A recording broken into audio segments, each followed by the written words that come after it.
Armstrong is from Dallas, Texas. Half the guys well, 2/3 of the guys in Armstrong were half of the band Hagfish from Dallas, also, who recorded at our studio, the Blasting Room, a couple times. They were, good friends, and so when they put their new band together, they came to us and we said, yeah, okay, let's do it. And we recorded with them, and their record is just coming out too. Dick the Lionhearted, it's called, and yeah, awesome band. So the End of Hagfish. What was? People grew up and people decided male biological clocks started going off and things like that, and not him and I, but because he was married the entire time, and still it's what he did. Our singer ended up having kids, and at the time he happened to be the main creative force of the band, and so we were just like, fucking split. Can we cuss? Sure. So we just kind of split. And I didn't know I could write songs. I didn't know I could sing, which I'm still trying to learn how to sing. But see, that's funny, is because I remember when I was on tour with you guys, if George wasn't at sound check, you would just play guitar, go up, and do vocals, and it sounded great. I didn't feel comfortable enough that I could do it like where the main focal point was on me. Like at the time, I was just joking around pretty much, but then now it's the thing, and it just took a while of getting, really the main obstacle was trying to write songs and trying a body of work that I felt comfortable enough to record and that I felt good enough to put it out, And I ended up using, 4 songs that George and I had pretty much wrote together. So that was such a pain in the ass with George that I was just like, I'm not even bringing these to my brother, which he's my brother, in parts, like, here's the fucking song, it's done, and he still kind of has his innate own sort of like arrangement thing anyway, where he has to, so it's just much more efficient. We realize we kind of have a better time this way. We love those guys, but now it's us.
And so this is a breath of fresh air, and it's really nice. It took 3 years, but here we are.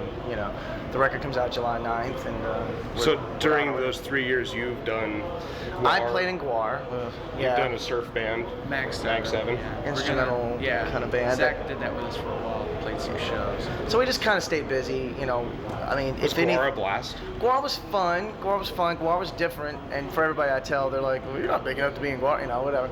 But I know as you and Guar Hagfish, strike a pose, arms straight in the air. Yeah. Guar, your little outfit would only let you go to here. Yeah, it's He looked ridiculous. like, If like anything, he's trying to Guar was bring in an airplane's fucking semaphore or something. Guar was more of a musical thing. Like it did improve me as a musician because I had to completely unlearn, and relearn all this stuff that was a complete different approach, than what I've been doing for so long. And this tour is really cool because it's All's record label, which is called Owned and Operated.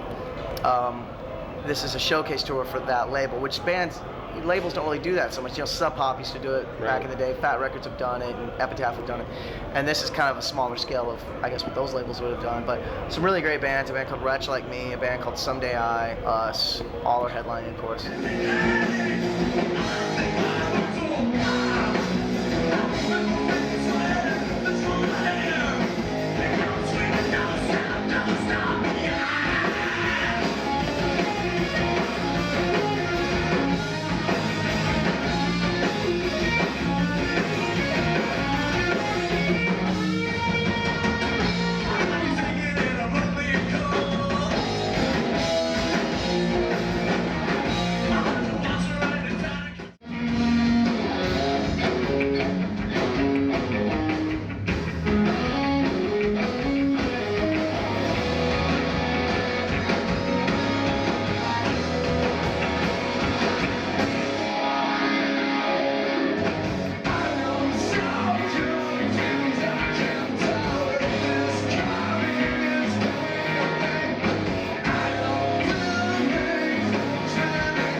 It's a really great thing to be a part of.